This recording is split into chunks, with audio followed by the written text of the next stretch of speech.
Welcome back guys to another tutorial and guide, and this time we're going to be looking at brakes. Changing the brake balance and brake pressure affects how the car handles. For this tutorial and guide we're going to be using the 2010 Ferrari 599XX.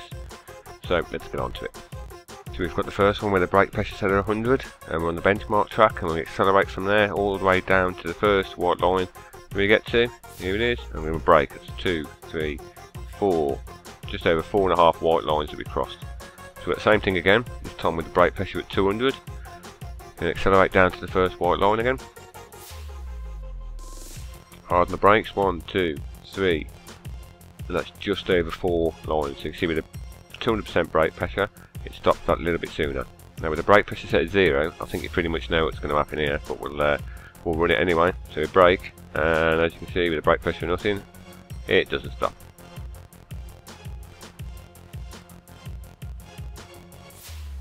So it's all down to feeling and personal preference when you tune your brake pressure. I personally go for something between 150 and 200%, and that seems to work pretty well for me. If you're braking and finding yourself stopping before the corner, then you might want to reduce it just slightly or brake a little bit later. So then onto the brake balance. So for this part of the tutorial we're back at benchmark, and we're going to show you how changing the brake balance frontwards or backwards has a different effect on the car. So we're accelerating down here, and as soon as we get to the exit we're going to turn and brake, and then you can see the car slides slightly, but gets around the corner. Now we're going to look at the same thing again, and this time we've got the brake balance at all the way forward.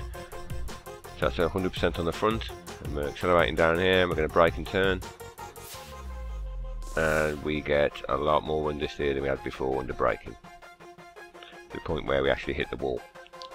Now on this one we've got the brake balance all the way to the back, so that's 100% rearward.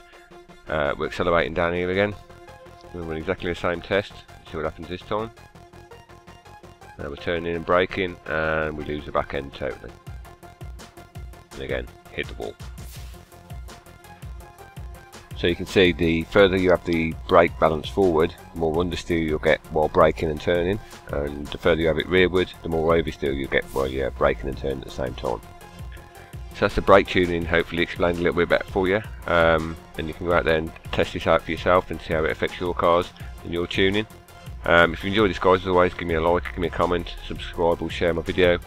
Stay tuned for the next ones where I'm going to try and cover in bump, rebound and spring settings, which will hopefully be a big help for you guys out there. Until then, I'll see you all later.